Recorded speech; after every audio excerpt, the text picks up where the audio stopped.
ছাপোষা বাড়ি সন্দেহ হওয়ার কথাই নয়, সেখানেই গড়ে উঠেছিল মাদক কারখানা। খোদ তৃণমূল পঞ্চায়েত সদস্যের বাড়িতে মাদক তৈরির ল্যাব।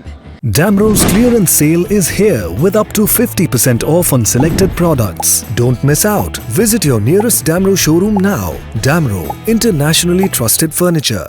ঘটনাকে কেন্দ্র করে চাঞ্চল্য ছড়ালো কোচবিহারের শীতলকুচির পাঠানটুলিতে। ভারত বাংলাদেশ সীমান্ত লাগোয়া এই গ্রামেই তৈরি হতো ব্রাউন সুগার। গোলেনাহাটি গ্রাম পঞ্চায়েতের তৃণমূল সদস্যা জসমিন বিবি এবং তাঁর স্বামী তৃণমূলের বুথ চেয়ারম্যান তাহেজুল ইসলামের বাড়িতে মাদক তৈরি করা হতো। গোপন সূত্রে খবর পেয়ে বুধবার এই বাড়িতে অভিযান চালায় শীতলকুচি থানার পুলিশ। তৃণমূল পঞ্চায়েত সদস্যের বাড়ি থেকে উদ্ধার হয়েছে 16 গ্রাম ব্রাউন সুগার, মাদক তৈরি নানান রকম রাসায়নিক এবং সরঞ্জাম। 6 জনকে গ্রেপ্তার করা হয়েছে। ধৃতদের মধ্যে 3 জন মালদা, 1 জন শিলিগুড়ি এবং 1 জন আলিপুরদুয়ারের জয়গার বাসিন্দা। তৃণমূল পঞ্চায়েত সদস্য এবং তাঁর স্বামীর খোঁজ মিলছে না। শাসক নেত্রীর ঘরে মাদক তৈরি কারবার চলায় আতঙ্কিত স্থানীয়রা। যুব সমাজের প্রতি 100বার প্রভাব ফেলবে, কারণ যুব সমাজ নেশায় আসক্ত হয়ে যাবে। এটা তো একদম মাদক দ্রব্য, যা যুব সমাজকে ধ্বংসের দিকে ফেলে দেবে। আর এই ঘটনার সামনে আসতে শাসক দলকে আক্রমণ করতে ছাড়েনি বিজেপি। পশ্চিমবাংলার সর্বত্র তৃণমূলের নেতা, তৃণমূলের যারা নেতৃত্ব আছে, তারা প্রত্যেকেই এই দুর্নীতির সাথে জড়িত। মানুষ এটা বুঝে গেছে যে তৃণমূল করলে, যারা তৃণমূল করে বা তৃণমূল করে লাইসেন্স নিয়ে এই দুর্নীতি করা যায়। সব তৃণমূলের নেতৃত্বের বাড়িতে আজকে দেখা যাচ্ছে যে কোথাও ব্রাউন সুগার, কোথাও গাঁজা, কোথাও অস্ত্র ধরা পড়ছে।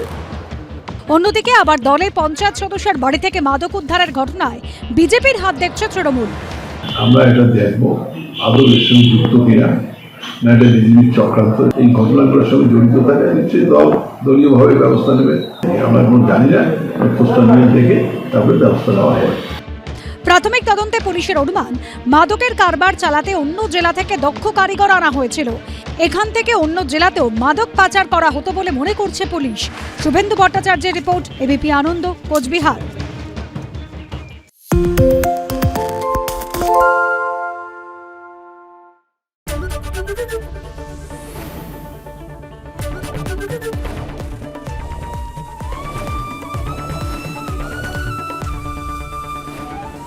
এবিপি আনন্দ, এগিয়ে থাকে, এগিয়ে রাখে।